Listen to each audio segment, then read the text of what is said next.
I was the maid who married my boss, a true confession. 2 days after I married Kimaza, 3 women spat on my face outside the church. Home wrecker, one hissed. The word cut through the morning air, sharp as the machete I once used to clear cassava fields.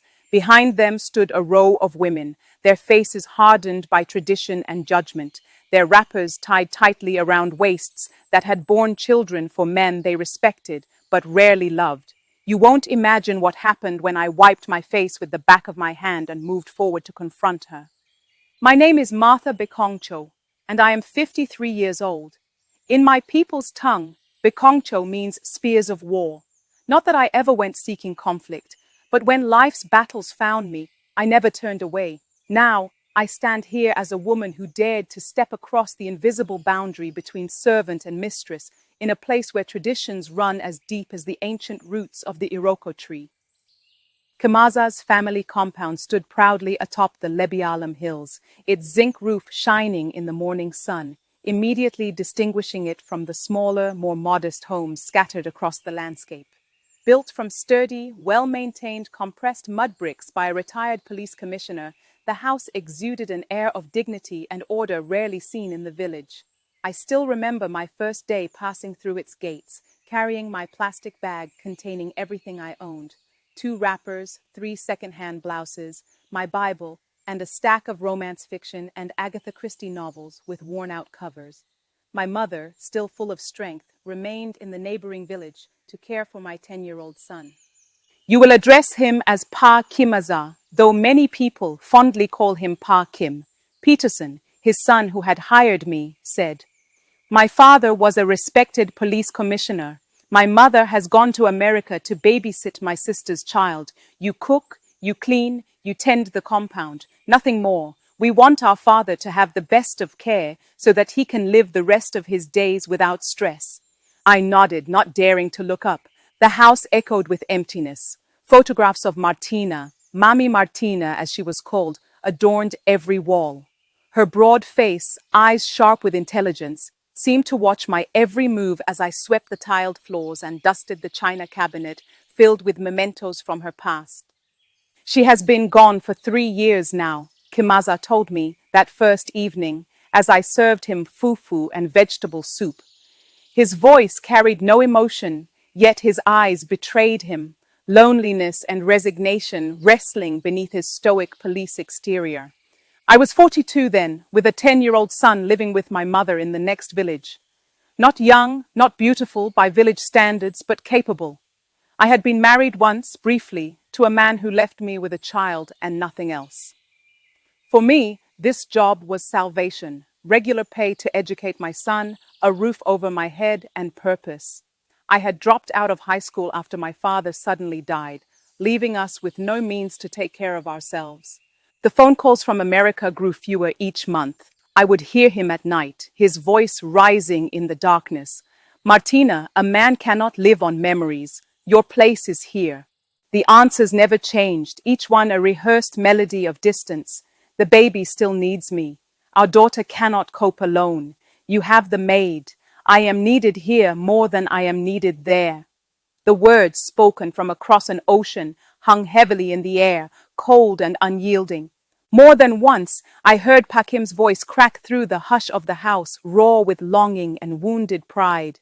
"Martina," he called out, his patience fraying. "What about me? Can the maid ever fill the emptiness you left behind? Every night, I reach for you in the dark, hoping for your warmth, and every night, I am alone." His words echoed through the rooms, a confession meant as much for himself as for her, testifying to needs unmet and a heart stranded between memory and reality.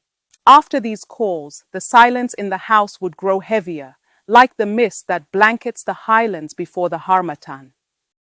It was during the planting season, when the rains turned the red earth to mud, that I first saw Kimaza as more than my employer. He stood in the doorway, watching as I kneaded dough for the puff-puff that he had requested, his frame silhouetted against the morning light. "You sing when you work," he said suddenly. I felt heat rush to my face. "I am sorry, Pa Kim. I will stop." "No." Something in his voice made me look up. It reminds me of when this house had joy. That evening, rain tapped out a muted song on the zinc roof, the kind that made the house seem to fold in on itself with every drop. The air inside was heavy, thick with unspoken words and the scent of boiled plantains. Kimaza sat at the table, not eating, not reading, just staring at the faded photographs on the wall. His hands, so strong in memory, seemed strangely idle now, restless without purpose. I had seen this look before, the hollow gaze, the way a person's eyes drift to empty corners, as if searching for something lost. It was the same look my mother wore in the weeks after my father died, when grief threatened to uproot her. But she found her way back by turning the earth, coaxing life from the ground with her bare hands. The garden saved her slowly, giving shape to days that had felt shapeless before. I cleared my throat, unsure if I was overstepping. "Pa Kim," I began gently. "When my father passed, my mother nearly faded away. But tending her small patch of cassava brought her back to herself. Working the land gave her mornings again. Maybe it could do the same for you." He blinked, as if waking from a long sleep. "The land behind the compound," he murmured, voice uncertain, almost afraid of hope. "It's lain fallow for years." "Then let's revive it," I suggested, careful yet insistent. "We could plant yams or plantains, maybe even try something new. You still have so much to give, Pa Kim. Retirement doesn't have to be a burden. It could be a season for growing, something for yourself, for the future." He hesitated, searching my face, the silence stretching between us. Finally, a faint, vulnerable smile appeared. "You would show me how?" "Of course. My father taught me when I was a girl. If you trust me, we'll learn together." I watched the lines of worry begin to soften on his face, a quiet kindling of possibility stirring where resignation had lived for so long. Before long, the elders noticed the change. "The maid walks with Kimaza beside him, not behind," they whispered at the market. "She moves with purpose, and so does he." The shift was subtle but real. Something essential had started to grow, not just in the soil, but in the space between our hearts. Mama Josephine, the eldest of the Women's Council, cornered me by the water tap. "Girl, remember your place. When Mami Martina returns, where will you stand then?" I lowered my eyes, as custom demanded, but my heart pounded with a new rhythm. "I am only doing what I am paid to do." "No maid is paid to claim a man's attention," she retorted, "especially not a man whose wife is merely away, not gone." That night I prayed longer than usual, the rosary beads warm in my palm. "Holy Mary, Mother of God, show me the right path. Am I wrong to feel what grows in my heart?" 5 years after Martina's departure, Kimaza had changed. No longer the broken man I first met, he now stood taller, his shoulders square as he inspected our thriving farm. One evening, as we sat shelling egusi seeds under the mango tree, his hand brushed mine. He did not pull away. "Martha," he said, my name soft on his lips, "do you ever think of your future?" I kept my eyes on the seeds. "I try not to think beyond tomorrow, Pa Kim.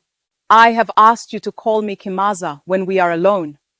The neighbors would not approve. He set down the bowl. "I am 65 years old. My wife has been gone for 6 years. My children have their own lives. What do I owe to neighbors' approval?" I looked up then, meeting his gaze directly. "And what of Mami Martina? She is still your wife before God and tradition." He leaned back, eyes fixed on the darkening sky. "In our tradition, a wife who abandons her compound has broken the contract. The church says differently, I know, but God also speaks of companionship, of not leaving one another."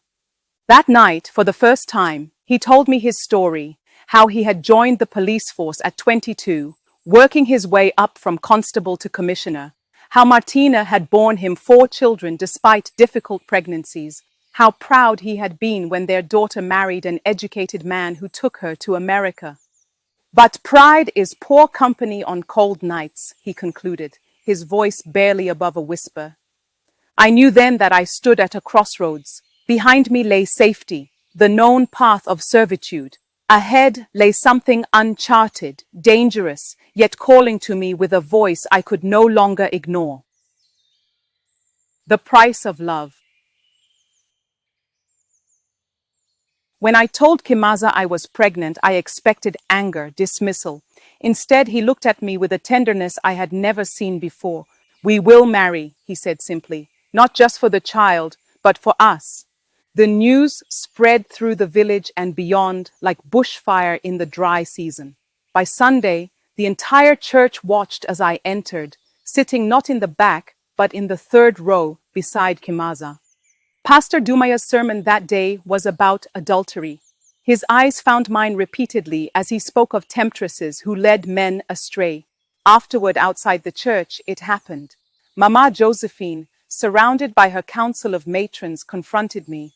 "So you have bewitched him completely," she said, voice carrying for all to hear. "Using what charms, I wonder? Did your mother teach you to steal husbands?"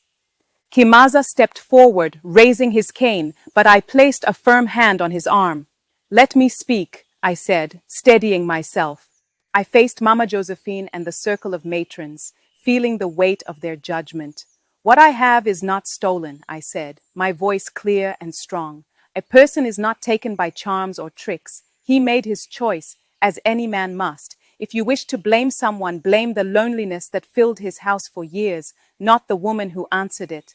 There was a hush. Then Mama Josephine narrowed her eyes and spat the word, "Ashawo," prostitute. I stood tall, refusing to flinch. "Call me what you will," I replied, "but I will not be shamed for loving and for being loved in return." The crowd wavered, uncertain, but I kept my head high as I walked away. It wasn't until later, standing alone in the kitchen, that the full weight of the day pressed down on me. My hands trembled as I chopped onions, tears spilling silently onto the cutting board, tears of anger, of exhaustion, of fear at what would come. Unbeknownst to me, Kimaza stood just outside the doorway, watching with worry etched into his face. He did not enter, but his presence, quiet and steadfast, was a comfort I hadn't known I needed. He knelt beside me, his knees creaking with the effort. "Martha, I have lived by others' expectations for 65 years. Before I die, I want to live by my heart's truth, but I will not force you to walk this path." It was then that Peterson called from Douala, the only son who had remained in Cameroon. He had always been different from his siblings, more understanding, less judgmental. "Papa," I heard him say through the crackling line, "the heart does not follow rules. If she brings you peace, then who am I to judge? My siblings may not understand yet, but they are not there in the empty house." Those words were like a blessing we had not dared hope for. The storm arrives. The traditional marriage ceremony was a quiet, understated affair. My uncle accepted the bride price from Kimaza, but with a significant caveat. Because I had been married before, our custom dictated that this money should be used to reimburse my former husband's family. Their original bride price must be returned before I could fully belong to another. However, since I was already pregnant, my uncle refused to take the full amount. Instead, he accepted only a symbolic token, enough for Kimaza to be formally recognized as both my husband and the father of my unborn child. According to our customary law, if a divorced woman has not returned her previous bride price, any child she bears is considered the child of her former husband. My uncle, deeply rooted in tradition, yet guided by fairness, did not want to deny Kimaza his rightful place as the father. Grateful, Kimaza complied with his wishes. It was a taboo to hold a marriage ceremony while a woman was pregnant, and it still is. We agreed that a proper traditional wedding would follow after I had washed my face. In other words, after I had given birth. Only then could the full celebration and rites be observed, and our union be complete in the eyes of our community. Peterson was our only witness from Kimaza's family. My 10-year-old son stood proudly at my side, uncertain of what this meant, but happy to see his mother smile again. Then came the storm we had dreaded.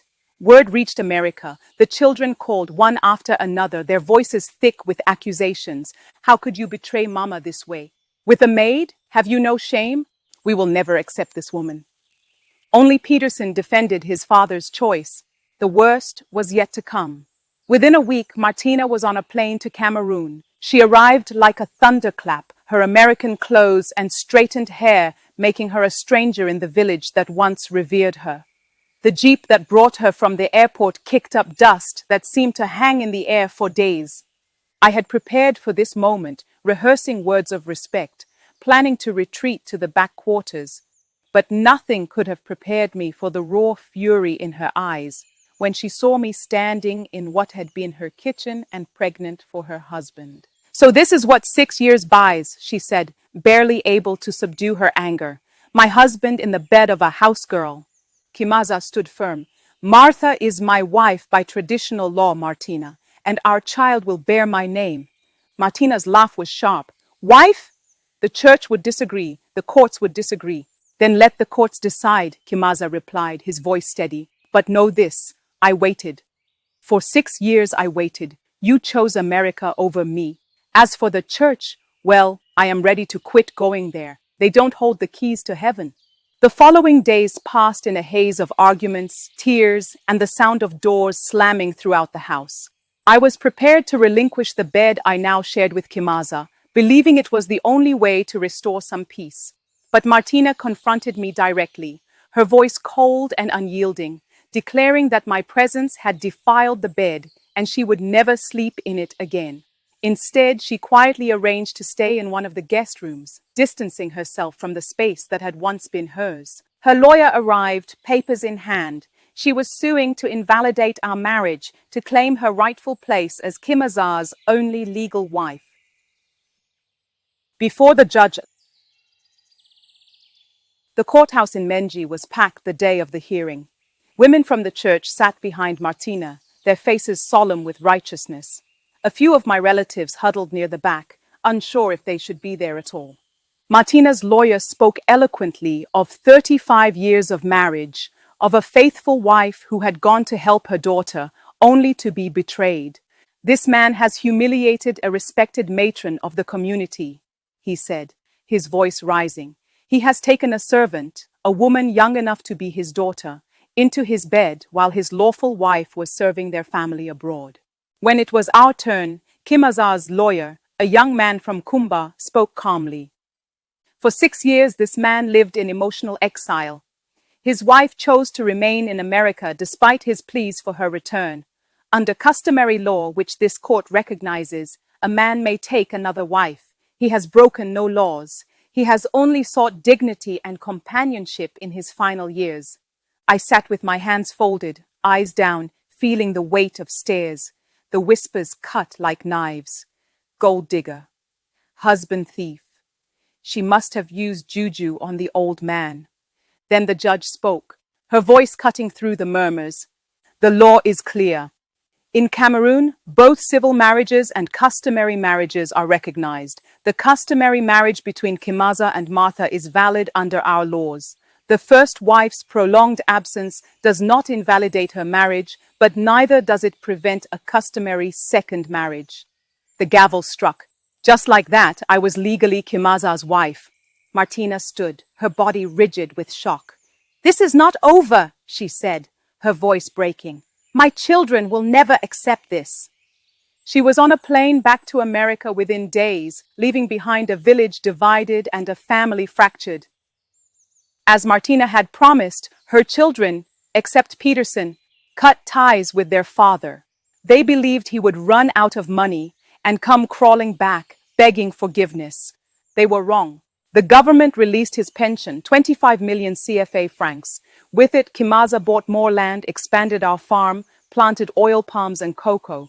Our child, a son we named Promise, grew strong and healthy. Life settled into a rhythm. The whispers never fully stopped, but they faded to background noise as the years passed. Some women from the church softened toward me, especially after I started a small foundation to help widows in the village. Peterson often visited, bringing his wife and children. He became a bridge between Kimaza and his other children, carrying news, sharing photographs, keeping the door open for reconciliation. In time, Ma Martina arrived unexpectedly, her visit bringing with it the weight of years spent in contemplation. It was clear she had come to terms with the reality that she would never resume her life alongside her husband. Yet she also acknowledged that he was deserving of care and companionship, something she herself was no longer able to offer. With this understanding, we reached a place of peace and forgiveness, finally reconciling after all that had passed. Today, as I write this, Promise is 10, tall for his age with his father's thoughtful eyes. Kimaza, now 75, still walks to our farm each morning, though he does less work and more supervising. Martina returns to Cameroon once a year, staying in the guest room of the main house. She brings gifts from America, speaks of her grandchildren there. Her daughters have softened enough to send birthday cards to their father and occasionally sending me American clothes. The church has never fully accepted me, but a younger pastor now leads the congregation. He allows me to attend services, though communion remains forbidden to the second wife. Sometimes at the market I still hear whispers. The younger women are more forgiving. To them I am a curiosity, a woman who defied convention and survived. But it is not survival that matters in the end. It is the choice to live fully, to love honestly, to stand in your truth even when tradition says you should remain kneeling. I've shared my story not to be judged, but to be understood. In the quiet moments when I sit on our veranda, watching Promise play in the yard, his father and I cultivated together, I often wonder about the choices that brought me here. Was I wrong to find love in the absence another left behind? Was Kimaza wrong to seek companionship after years of loneliness? Or was Martina wrong to build a new life across the ocean, while expecting her old one to remain frozen in time? Perhaps there is no single truth here. Perhaps we are all products of our circumstances, making the best choices we can with the options before us. I would like to hear your thoughts. If you have lived through something similar, whether as the one who left, the one who stayed, or the one who entered a story already in progress, your experience matters. If my journey has touched you in any way, please show your support by liking this video and subscribing to this channel. It helps stories like mine reach others who might find comfort in knowing they are not alone in their complicated choices. And if you feel moved to do so, share your perspective in the comments below. At what point does loyalty to an absent spouse give way to the human need for connection? When does patience become self-sacrifice? I am curious to know what you would have done in my place, or in Kimaza's, or even in Martina's. Thank you for listening to my story. May your own path be guided by both wisdom and compassion.